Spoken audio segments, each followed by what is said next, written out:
శాంతి. బ్రహ్మబాబా యొక్క 18 అడుగులలో ఇప్పుడు 17వ అడుగు.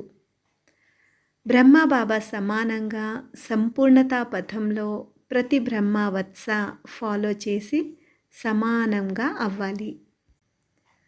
ఇప్పుడు 17వ పాయింట్, 17వ అడుగు. బ్రహ్మబాబా జీవితంలో అన్ని రకాలుగా అద్భుతమైన బ్యాలెన్స్ ఉండేది. బ్రహ్మబాబా దేహీ అభిమానిగా అవ్వడంలో పూర్తిగా ఫోర్స్ చేసేవారు.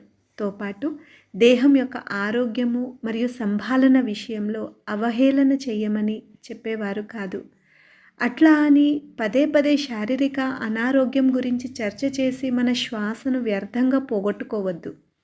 ఎందుకంటే ఈరోజు ఎప్పుడైతే ప్రకృతి తమో ప్రధానంగా ఉందో మరియు మనము అజ్ఞాన కాలంలో వికర్మలు కూడా చేసి ఉన్నామో కనుక రోగాలు వ్యాధులు ఎట్లయినా వస్తాయి. అందుకని పిల్లలు దవా మరియు దువా అంటే ఔషధము మరియు ఆశీర్వాదము రెండింటితో పని తీసుకోండి.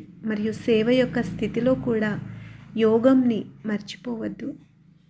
బ్రహ్మబాబా చెప్పేవారు, ఏ విషయమైనా హిమాలయ పర్వతం కంటే పెద్దది ఉన్నా కానీ బాబా అనడంతోనే పర్వతం కూడా దూది అయిపోతుంది. కానీ దూది మెత్తగా మరియు తేలికగా ఉంటుంది. అంటే ఎంత పెద్ద విషయమైనా దూది సమానంగా హల్కా అయిపోతుంది. ప్రపంచం వాళ్ళు చూస్తే ఇది ఎట్లా అవుతుంది అని అంటారు, మీరు ఇట్లా అయిపోతుంది అని అంటారు.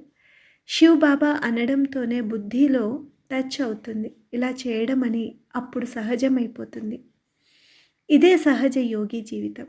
బ్రహ్మబాబా చెప్తూ ఉంటారు, ఎల్లప్పుడూ ప్రేమ సాగరంలో లవలీనమై ఉన్నట్లయితే సదా సమీపంగా సమానంగా సంపన్నంగా మరియు వరదానిగా అవ్వచ్చు.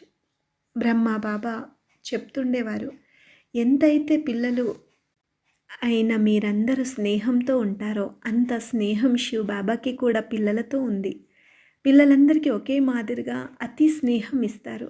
కానీ పిల్లలు తమ తమ శక్తి అనుసారంగా స్నేహాన్ని ధారణ చేస్తారు. అందుకే బాబా కూడా నెంబర్ వారీ పురుషార్థం అనుసారంగా అని చెప్పాల్సి వస్తుంది.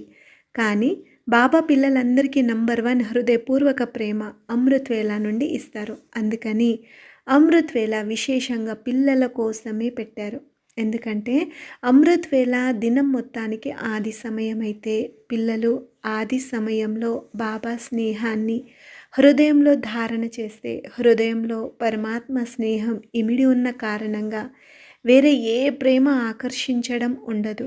బ్రహ్మబాబా కూడా అలాగే చేసేవారు. మనం కూడా ఇప్పుడు అలాగే ఫాలో ఫాదర్ చేద్దాము. ఓం శాంతి.